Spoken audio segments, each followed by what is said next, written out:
श्री गणेश भगवान की जय। उमापति महादेव की जय। राधा कृष्ण भगवान की जय। अब मैं गीता के 18वें अध्याय का माध्यम प्रसार सुना रही हूँ। आप कृपया ध्यान पूर्वक सुनिए। 18वें अध्याय के माध्यम को सुन करके, व्यवसार को सुन करके आप अपना जीवन धन्य बना सकते हैं। जय श्री राधे। इसमें त्याग क्या है ये सब बताया गया है कि त्याग अपन किसको कहते हैं। सुनिएगा। पार्वती जी ने कहा, हे भगवान, आपने 17वें अध्याय का माध्यम बतलाया, अब 18वें अध्याय के माध्यम का वर्णन कीजिए। श्री महादेव जी ने कहा, हे गिरिनंदिनी, चिन्मय आनंद की धारा बहने वाले 18वें अध्याय के पावन माध्यम को, जो वेद से उत्तम भी है, वेद से भी उत्तम है, श्रवण करो। यह संपूर्ण शास्त्रों का सर्वस्व, कानों में पड़ा हुआ रसायन के समान तथा संसार के यातना जाल को छिन्न भिन्न करने वाला है। सिद्ध पुरुषों के लिए यह परम रहस्य की वस्तु है। इसमें अविद्या का नाश करने की पूर्ण क्षमता है। यह भगवान विष्णु की चेतना और तथा सर्वश्रेष्ठ परम पद है। इतना ही नहीं, यह विवेकमयी लता के मूल, काम, क्रोध और मद को नष्ट करने वाला, इंद्र आदि देवताओं का के चित्त का विश्राम मंदिर तथा सनक सनंदन आदि महायोगियों का मनोरंजन करने वाला है। इसके पाठ मात्र से यमदूतों की गर्जना बंद हो जाती है। हे पार्वती, इससे बढ़कर कोई ऐसा रहस्यमय उपदेश नहीं है जो संतप्त मानवों के त्रिविध ताप को हरने वाला और बड़े बड़े पातकों का नाश करने वाला हो। 18वें अध्याय का लोकोत्तर माध्यम है। इसके संबंध में जो पवित्र उपाख्यान है उसे भक्ति पूर्वक सुनो। उसके क्षमा से जीव समस्त पापों से मुक्त हो जाता है। मेरुगिरी के शिखर पर अमरावती नाम वाली एक रमणीय पुरी है। उसे पूर्व काल में विश्वकर्मा ने बनवाया था। उस पुरी में देवताओं द्वारा सेवित इंद्र सची के साथ निवास करते थे। एक दिन वे सुखपूर्वक बैठे हुए थे। इतने में ही उन्होंने देखा कि भगवान विष्णु के दूतों से सेवित एक अन्य पुरुष वहां आ रहा है। इंद्र उस नवागत पुरुष के तेज से तिरस्कृत होकर तुरंत ही अपने मणिमय सिंहासन से मंडप में गिर पड़े। तब इंद्र के सेवकों ने देवलोक के साम्राज्य का मुकुट इस नूतन इंद्र के मस्तक पर रख दिया। फिर तो दिव्य गीत गाती हुई देवांगनाओं के साथ सब देवता उनकी आरती उतारने लगे। ऋषियों ने वेद मंत्रों का उच्चारण करके उन्हें अनेक आशीर्वाद दिए। गंधर्वों का ललित स्वर में मंगलमय गान होने लगा। इस प्रकार इस नवीन इंद्र को 100 यज्ञों का अनुष्ठान किए बिना ही नाना प्रकार के उत्सवों से सेवित देखकर पुराने इंद्र को बड़ा विस्मय हुआ। वे सोचने लगे, इसने तो मार्ग में न कभी घोंसले बनवाए हैं, न पोखरे खुदवाए हैं और न पतितों को विश्राम देने वाले बड़े बड़े वृक्ष ही लगवाए हैं। अकाल पड़ने पर अन्नदाता के द्वारा इसने प्राणियों का सत्कार भी नहीं किया है। इसके द्वारा तीर्थों में, सत्र और गांवों में यज्ञ का अनुष्ठान भी नहीं हुआ है। फिर इसने यहाँ भाग्य की दी हुई ये सारी वस्तुएं कैसे प्राप्त की हैं? इस चिंता से व्याकुल होकर इंद्र भगवान विष्णु से पूछने के लिए प्रेम पूर्वक क्षीर सागर के तट पर गए और वहां अकस्मात अपने साम्राज्य से भ्रष्ट होने का दुख निवेदन करते हुए बोले, हे लक्ष्मीकांत, मैंने पूर्व काल में आपकी प्रसन्नता के लिए 100 यज्ञों का अनुष्ठान किया था। उसी के पुण्य से मुझे इंद्र पद की प्राप्ति हुई थी, किंतु इस समय स्वर्ग में कोई दूसरा ही इंद्र अधिकार जमाए बैठा है। उसने तो न कभी धर्म का अनुष्ठान किया है और न यज्ञों का, फिर उसने मेरे दिव्य सिंहासन पर कैसे अधिकार जमाया है? श्री भगवान बोले, हे इंद्र, वह गीता के 18वें अध्याय में से 5 श्लोकों का प्रतिदिन पाठ करता है। उसी के पुण्य से उसने, मतलब पूरे अध्याय का भी पाठ नहीं करता, सिर्फ 5 का ही पाठ करता है। उसी के पुण्य से उसने तुम्हारे उत्तम साम्राज्य को प्राप्त कर लिया है। गीता के 18वें अध्याय का पाठ सब पुण्यों का शिरोमणि है। उसी का आश्रय लेकर तुम भी अपने पद पर स्थिर हो सकते हो। भगवान विष्णु के ये वचन सुनकर और उस उत्तम उपाय को जानकर इंद्र ब्राह्मण का वेश बनाए गोदावरी के तट पर गए। वहां उन्होंने कलिका ग्राम नामक उत्तम और पवित्र नगर देखा, जहां काल का भी मर्दन करने वाले भगवान कालेश्वर विराजमान हैं। वहीं गोदावरी तट पर एक परम धर्मात्मा ब्राह्मण बैठे थे, जो बड़े ही दयालु और वेदों के पारंगत विद्वान थे। वे अपने मन को बस में करके प्रतिदिन गीता के 18वें अध्याय का स्वाध्याय किया करते थे। उन्हें देखकर इंद्र ने बड़ी प्रसन्नता के साथ उनके दोनों चरणों में मस्तक झुकाया और उन्हीं से 18वें अध्याय को पढ़ा। फिर उसी के पुण्य से उन्होंने विष्णु पद का सायुज्य प्राप्त कर लिया। इंद्र आदि देवताओं का पद बहुत ही छोटा है, यह जानकर वे परम हर्ष के साथ उत्तम वैकुंठ धाम को गए। अतः यह अध्याय मुनियों के लिए श्रेष्ठ परम तत्व है। हे पार्वती, 18वें अध्याय के इस दिव्य महात्म्य का वर्णन समाप्त हुआ। इसके श्रवण मात्र से मनुष्य सब पापों से छुटकारा पा जाता है। इस प्रकार संपूर्ण गीता का पाप नाशक महात्म्य बतलाया गया है। हे महाभागे, जो पुरुष श्रद्धा युक्त होकर इसका श्रवण करता है वह समस्त यज्ञों का फल पाकर अंत में श्री विष्णु का सायुज्य प्राप्त कर लेता है। बोल श्री कृष्ण भगवान की जय, राधा कृष्ण की जय। ओम श्री परमात्मे नमः। ओम श्री परमात्मे नमः। 18वां अध्याय। उसके उपरांत अर्जुन बोले, हे महाभाव, हे अंतर्यामी, हे वासुदेव, मैं संन्यास और त्याग के तत्व को पृथक पृथक जानना चाहता हूँ। मतलब संन्यास किसे कहते हैं और त्याग किसे कहते हैं, ये सब मैं जानना चाहता हूँ।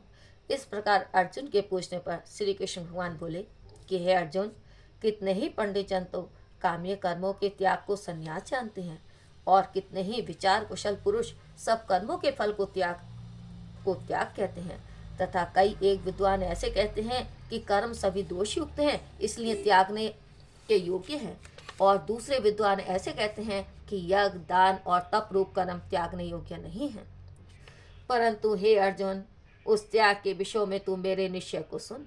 हे पुरुष श्रेष्ठ, वह त्याग सात्विक, राजस और तामस ऐसे 3 प्रकार का ही कहा गया है, तथा यज्ञ, दान, तप रूप कर्म त्यागने के योग्य नहीं है, किंतु वह निसंदेह करना कर्तव्य है, क्योंकि यज्ञ, दान और तप यह तीनों ही बुद्धिमान पुरुषों को पवित्र करने वाले हैं। इसलिए हे पार्थ, यह यज्ञ, दान और तप रूप कर्म तथा और भी संपूर्ण श्रेष्ठ कर्म आसक्ति को और फलों को त्याग कर अवश्य करने चाहिए। ऐसा मेरा निश्चय किया हुआ उत्तम मत है। और हे अर्जुन, नियत कर्म का त्याग करना योग्य नहीं है, इसलिए मोह से उसका त्याग करना तामस त्याग कहा गया है। यदि कोई मनुष्य जो कुछ कर्म है वह सभी दुख रूप है ऐसे समझकर शारीरिक क्लेश के भय से कर्मों का त्याग कर दे तो वह पुरुष उस राजस त्याग को करके भी त्याग के फल को प्राप्त नहीं होता, अर्थात उसका वह त्याग करना व्यर्थ ही होता है। हे अर्जुन, करना कर्तव्य है ऐसे समझकर ही जो शास्त्र विधि से नियुक्त किया हुआ कर्तव्य कर्म आसक्ति को और फल को त्याग कर किया जाता है वह ही सात्विक त्याग माना गया है। अर्थात कर्तव्य कर्मों के को स्वरूप से न त्याग कर उनमें जो आसक्ति और फल का त्याग न है वही सात्विक त्याग माना गया है।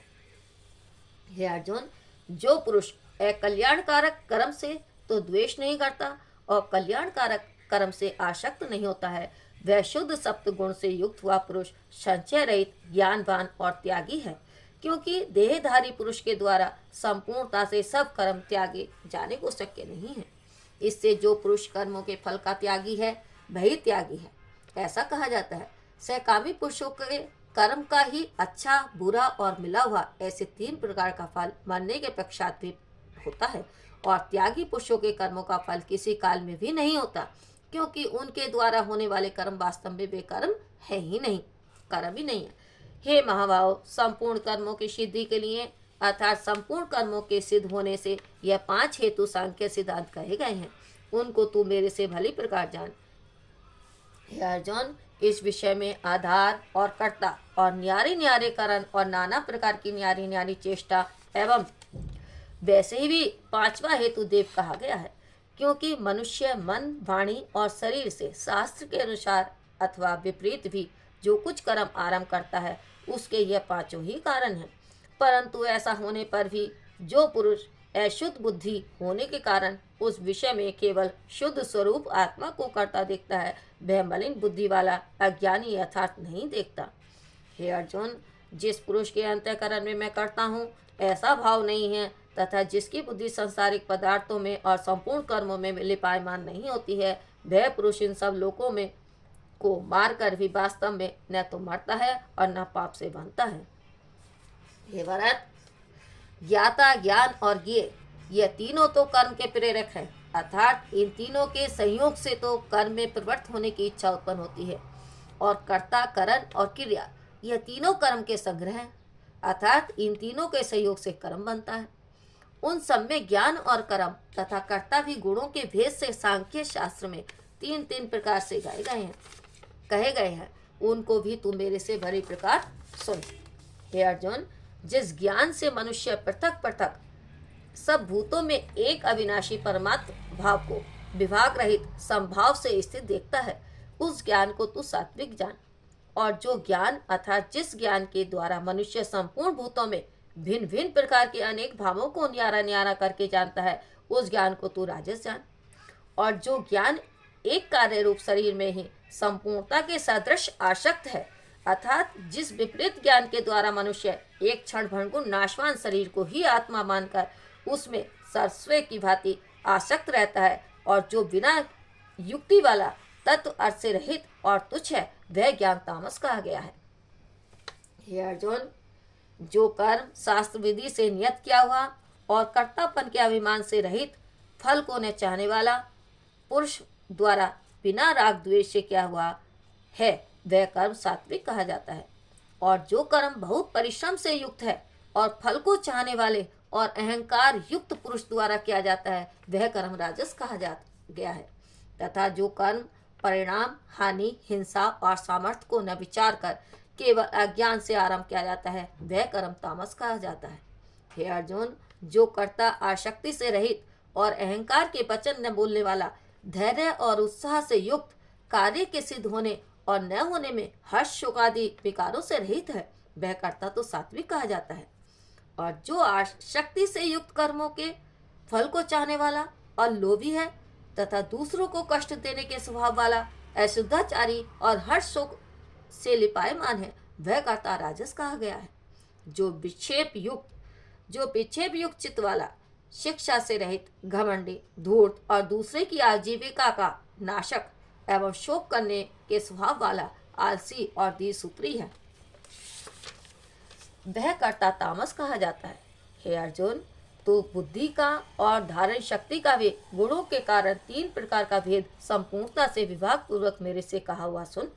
हे पार्थ, प्रवृत्ति मार्ग और निर्वर्ती मार्ग को तथा कर्तव्य और कर्तव्य को एवं भय और अभय को तथा बंधन और मोक्ष को जो जिस बुद्धि तत्व से जानती है, वह बुद्धि तो सात्विक ही है। हे पार्थ, जिस बुद्धि के द्वारा मनुष्य धर्म और अधर्म को तथा कर्तव्य और अकर्तव्य को भी यथार्थ नहीं जानता है, वह बुद्धि राजसी है। और हे अर्जुन, जो तमोगुण से आवृत हुई बुद्धि अधर्म को धर्म ऐसा मानती है तथा और भी संपूर्ण अर्थों को विपरीत ही मानती है, वह बुद्धि तामसी है। हे पार्थ, ध्यान योग के द्वारा जिस अव्ययी चारणी धारणा से मनुष्य मन, प्राण और इंद्रियों की क्रियाओं को धारण करता है, वह धारणा तो सात्विक ही है। और हे प्रतापुत्र अर्जुन, फल की इच्छा वाला मनुष्य अति आसक्ति से जिस धारणा के द्वारा धर्म, अर्थ और कामों को धारण करता है, वह धारणा राजसी है। तथा हे पार्थ, दुष्ट बुद्धि वाला मनुष्य जिस धारणा के द्वारा निद्रा, भय, चिंता और दुख को एवं उन्मत्तता को भी नहीं छोड़ता है, अर्थात धारण किए रहता है, वह धारणा तामसी है। और हे अर्जुन, और अब सुख भी तो 3 प्रकार का मेरे से सुन। हे भरतश्रेष्ठ, जिस सुख में साधक पुरुष भजन, ध्यान और सेवादिक के अभ्यास से रमण करता है और दुखों के अंत को प्राप्त होता है, वह सुख प्रथम साधन के आरंभ काल में यद्यपि विष के सदृश भासता है, मतलब वो शुरू में तो ऐसा लगता है जैसे ही हमारे लिए जहर है, परंतु परिणाम में अमृत के तुल्य है। इसलिए जो भगवत विषयक बुद्धि के पश्चात से उत्पन्न हुआ सुख है, वह सात्विक कहा गया है। और जो सुख विषय और इंद्रियों के संयोग से होता है, वह यद्यपि भोग काल में अमृत के समान लगता है, परंतु परिणाम में विषय के सदृश है, विष के सदृश है, मतलब जहर के समान है वो, इसलिए वह सुख राजस कहा गया है। तथा जो सुख भोग काल में और परिणाम में भी आत्मा को मोहने वाला है, वह निद्रा, आलस्य और प्रमाद से उत्पन्न हुआ सुख तामस कहा गया है। और हे अर्जुन, पृथ्वी में या स्वर्ग में अथवा देवताओं में ऐसा वह कोई भी प्राणी नहीं है कि जो कि इन प्रकृति से उत्पन्न हुए तीनों गुणों से रहित हो, क्योंकि यावन मात्र सर्व जगत त्रिगुणमयी माया का ही विकार है। इसलिए हे परम तत्व, ब्राह्मण, क्षत्रिय और वैश्यों के तथा शूद्रों के भी कर्म स्वभाव से उत्पन्न हुए गुणों को करके विभक्त किए गए हैं, अर्थात पूर्वकृत कर्मों के संस्कार रूप स्वभाव से उत्पन्न हुए गुणों के अनुसार विभक्त किए गए हैं। उनमें अंतःकरण का निग्रह, इंद्रियों का दमन, बाहर भीतर की शुद्धि, धर्म के लिए कष्ट सहन करना, क्षमा भाव एवं मन, इंद्रियों और शरीर की सरलता, आस्तिक बुद्धि, शास्त्र विषयक ज्ञान और परात्म तत्व का अनुभव, परमात्मा तत्व का अनुभव भी, ये तो ब्राह्मण के स्वाभाविक कर्म हैं। शूरवीरता, तेज, धैर्य, चतुरता और युद्ध में भी न भागने का स्वभाव एवं दान और स्वामी भाव अर्थात निस्वार्थ भाव से सबका हित सोचकर शास्त्र के अनुसार शासन द्वारा प्रेम के सहित पुत्र तुल्य प्रजा को पालन करने का भाव, ये सब क्षत्रिय के स्वाभाविक कर्म हैं। खेती, गोपालन और क्रय विक्रय रूप सत्य व्यवहार, ये वैश्य के स्वाभाविक कर्म है। और सब मणों की सेवा करना, यह शूद्र का भी स्वाभाविक कर्म है। एवं इस अपने अपने स्वाभाविक कर्म में लगा हुआ मनुष्य भगवत प्राप्ति रूप परम सिद्धि को प्राप्त होता है। परंतु जिस प्रकार से अपने स्वाभाविक कर्म में लगा हुआ मनुष्य परम सिद्धि को प्राप्त होता है, उस विधि को तू मेरे से सुन। हे अर्जुन, जिस परमात्मा से सर्वभूतों की उत्पत्ति हुई है और जिससे यह सर्व जगत व्याप्त है, उस परमेश्वर को अपने स्वाभाविक कर्म द्वारा पूजकर मनुष्य परम सिद्धि को प्राप्त होता है। इसलिए अच्छी प्रकार आचरण किए हुए दूसरों के धर्म से गुण रहित भी अपना धर्म श्रेष्ठ है, क्योंकि स्वभाव से नियत किए हुए स्वधर्म रूप कर्म को करता हुआ मनुष्य पाप को नहीं प्राप्त होता। अतएव हे कुंती पुत्र, दोष युक्त भी स्वाभाविक कर्म को नहीं त्यागना चाहिए, क्योंकि धुएं से अग्नि के सदृश सभी कर्म किसी न किसी दोष से आवृत है। हे अर्जुन, सर्वत्र आसक्ति रहित बुद्धि वाला, स्पृहा रहित और जीते हुए अंतःकरण वाला पुरुष सांख्य योग के द्वारा भी परम निष्क्रिय कर्म सिद्धि को प्राप्त होता है, अर्थात क्रिया रहित शुद्ध सच्चिदानंद घन परमात्मा की प्राप्ति रूप परम सिद्धि को प्राप्त होता है। इसलिए हे कुंती पुत्र, अंतःकरण की शुद्धि रूप सिद्धि को प्राप्त हुआ पुरुष जैसे सांख्य योग के द्वारा सच्चिदानंद घन ब्रह्म को प्राप्त होता है, तथा जो तत्व ज्ञान की परानिष्ठा है, उसको भी तू मेरे से संक्षेप में जान। हे अर्जुन, विशुद्ध बुद्धि से युक्त एकांत और शुद्ध देश का सेवन करने वाला तथा मिताहारी, जीते हुए मन, वाणी, शरीर वाला और दृढ़ वैराग्य को भली प्रकार प्राप्त हुआ पुरुष निरंतर ध्यान योग के परायण हुआ, सात्विक धारणा से अंतःकरण को वश में करके तथा सात्विक विषयों को त्याग कर और राग द्वेषों को नष्ट करके तथा अहंकार, बल, घमंड, काम, क्रोध और संग्रह को त्याग कर ममता रहित और शांत अंतःकरण हुआ सच्चिदानंद घन ब्रह्म में एकाकी भाव होने के लिए योग्य होता है। फिर वह सच्चिदानंद घन ब्रह्म में एकाकी भाव से स्थित हुआ प्रसन्न चित्त वाला पुरुष न तो किसी वस्तु के लिए शोक करता है और न किसी की आकांक्षा ही करता है, एवं सब भूतों में संभाव हुआ मेरी पराभक्ति को प्राप्त होता है। उस पराभक्ति के द्वारा मेरे को तत्व से भली प्रकार जानता है कि जो मैं जो और जिस प्रभाव वाला हूँ, तथा उस भक्ति से मेरे को तत्व से जानकर तत्काल ही मेरे में प्रवेश हो जाता है, अर्थात अनन्य भाव से मेरे को प्राप्त हो जाता है। फिर उसकी दृष्टि में मुझ वासुदेव के सिवा और कुछ भी नहीं रहता। मेरे प्राण हुआ निष्काम कर्म योगी तो संपूर्ण कर्मों को सदा करता हुआ भी मेरी कृपा से सनातन अविनाशी परम पद को प्राप्त हो जाता है। इसलिए हे अर्जुन, तू सब कर्मों को मन से मेरे में अर्पण करके मेरे प्राण हुआ समतत्व बुद्धि रूप निष्काम कर्म योग का अवलंबन करके निरंतर मेरे में चित्त वाला हो। इस प्रकार तू मेरे में निरंतर मन वाला हुआ मेरी कृपा से जन्म मृत्यु आदि सब संकटों को अनायास ही तर जाएगा, और यदि अहंकार के कारण मेरे वचनों को नहीं मानेगा सुनेगा तो नष्ट हो जाएगा, अर्थात परमार्थ से भ्रष्ट हो जाएगा। जो तू अहंकार को अवलंबन करके ऐसा मानता है कि मैं युद्ध नहीं करूंगा, तो यह तेरा निश्चय मिथ्या है, क्योंकि क्षत्रियपन का स्वभाव तेरे को जबरदस्ती युद्ध में लगा देगा। हे अर्जुन, जिस कर्म को तू मोह से नहीं करना चाहता, उसको भी अपने पूर्वकृत स्वाभाविक कर्म से बंधा हुआ परवश होकर करेगा, क्योंकि हे अर्जुन, शरीर रूप यंत्र में आरूढ़ हुए संपूर्ण प्राणियों को अंतर्यामी परमेश्वर अपनी माया से उनके कर्मों के अनुसार भ्रमाता हुआ सब भूत प्राणियों के हृदय में स्थित है। इसलिए हे भरत, सब प्रकार से उस परमेश्वर की ही अनन्य शरण को प्राप्त हो। उस परमात्मा की कृपा से ही परम शांति को और सनातन परम धाम को प्राप्त होगा।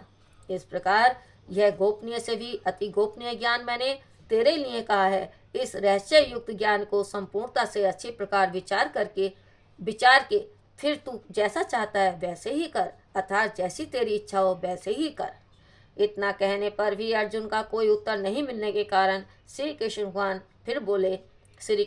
फिर बोले कि हे अर्जुन, संपूर्ण गोपनीयों से भी अति गोपनीय मेरे परम रहस्य युक्त वचन को तू फिर भी सुन, क्योंकि तू मेरा अतिशय प्रिय है। इससे यह परम हितकारक वचन मैं तेरे लिए कहूँगा। हे अर्जुन, तू केवल मुझ सहितानंद घन वासुदेव परमात्मा में ही अनन्य प्रेम से नित्य निरंतर अचल मन वाला हो और मुझ परमेश्वर को ही अतिशय श्रद्धा भक्ति सहित निष्काम भाव से नाम गुण और प्रभाव के श्रवण कीर्तन मनन और पठन पाठन द्वारा निरंतर भजने वाला हो, तथा मेरा शंख चक्र गदा पद्य और किरीट कुंडल आदि भूषणों से युक्त पीताम्बर बनवाला और कौस्तुभ मणिधारी विष्णु का मन वाणी और शरीर के द्वारा सर्वस्व अर्पण करके अतिशय श्रद्धा भक्ति और प्रेम से विहलता पूर्वक पूजन करने वाला हो और मुझ सर्वशक्तिमान विभूति बल ऐश्वर्य माधुर्य गंभीरता उदारता वात्सल्य और सुहृदयता आदि गुणों से संपन्न सबके आश्रय रूप वासुदेव को विनय भाव पूर्वक भक्ति सहित साष्टांग दंडवत प्रणाम कर। ऐसा करने से तू मेरे को ही प्राप्त होगा, यह मैं तेरे लिए सत्य प्रतिज्ञा करता हूँ, क्योंकि तू मेरा अत्यंत प्रिय सखा है। इसलिए सर्वधर्मों को अर्थात संपूर्ण कर्मों के आश्रय को त्याग कर केवल एक मुझ सहितानंद वासुदेव परमात्मा की ही अनन्य शरण को प्राप्त हो। मैं तेरे को संपूर्ण पापों से मुक्त कर दूंगा, तू शोक मत कर। हे अर्जुन, इस प्रकार तेरे हित के लिए कहे हुए इस गीता रूप परम रहस्य को किसी काल में भी न तो तप रहित मनुष्य के प्रति कहना चाहिए, न भक्ति रहित के प्रति और न बिना सुनने की इच्छा वाले के प्रति ही कहना चाहिए, एवं जो मेरी निंदा करता हो उसके प्रति भी नहीं कहना चाहिए, परंतु जिनमें यह सब दोष नहीं हो ऐसे भक्तों के प्रति प्रेम पूर्वक उत्साह के सहित कहना चाहिए। क्योंकि जो पुरुष मेरे में परम प्रेम करके इस परम रहस्य युक्त गीता शास्त्र को मेरे भक्तों में कहेगा, अर्थात निष्काम भाव से प्रेम पूर्वक मेरे भक्तों को पढ़ावेगा, अर्थात अर्थ की व्याख्या द्वारा इसका प्रचार करेगा, वह निसंदेह मेरे को ही प्राप्त होगा।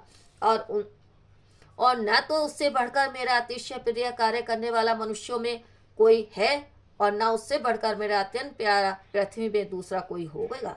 तथा हे अर्जुन, जो पुरुष इस धर्म में हम दोनों के संवाद रूप गीता शास्त्र को पढ़ेगा अर्थात नित्य पाठ करेगा, उसके द्वारा मैं ज्ञान यज्ञ से पूजित होऊंगा, ऐसा मेरा मत है। जो पुरुष श्रद्धा युक्त और दोष दृष्टि से रहित हुआ इस गीता शास्त्र का श्रवण मात्र भी करेगा, वह भी सब पापों से मुक्त हुआ उत्तम कर्म करने वालों के श्रेष्ठ लोगों को प्राप्त होगा। इस प्रकार गीता का महात्म्य कहकर भगवान श्री कृष्णचंद्र आनंद कंद ने अर्जुन से पूछा, हे पार्थ, क्या यह मेरा वचन तूने एकाग्रचित्त से श्रवण किया? और हे धनंजय, क्या तेरा अज्ञान से उत्पन्न हुआ मोह नष्ट हुआ है? इस प्रकार भगवान के पूछने पर अर्जुन बोले, हे अच्युत, आपकी कृपा से मेरा मोह नष्ट हो गया है और मुझे स्मृति प्राप्त हुई है, इसलिए मैं संशय रहित हुआ स्थित हूँ और आपकी आज्ञा का पालन करूँगा। इसके उपरांत संजय बोले, हे राजन, इस प्रकार मैंने श्री वासुदेव के और महात्मा अर्जुन के इस अद्भुत रहस्य युक्त और रोमांचकारक संवाद को सुना, कैसे कि श्री व्यास जी की कृपा से दिव्य दृष्टि द्वारा मैंने इस परम रहस्य युक्त गोपनीय योग को साक्षात कहते हुए स्वयं योगेश्वर श्री कृष्ण भगवान से सुना है।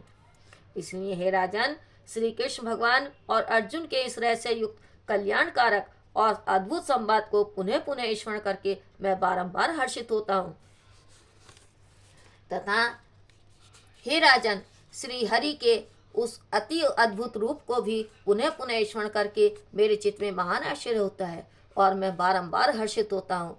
हे राजन, विशेष क्या कहूँ, जहाँ योगेश्वर श्री कृष्ण भगवान हैं और जहाँ गांडीव धनुषधारी अर्जुन है, वहीं पर श्री विजय विभूति और अचल नीति है। ऐसा मेरा मत है। बोल श्री कृष्ण भगवान की जय, श्री राधा रानी की जय।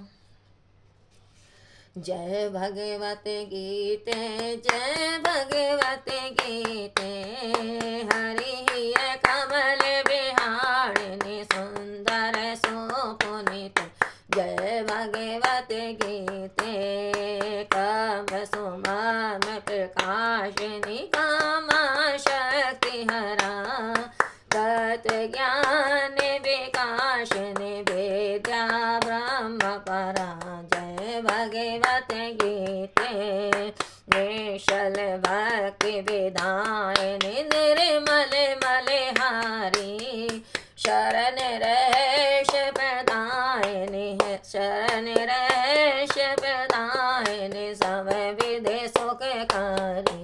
जय भगवत गीते, राग द्वेष विदारिणी कारिणी मोद सदा, भव विहारिणी तारिणी परमानंद प्रदा।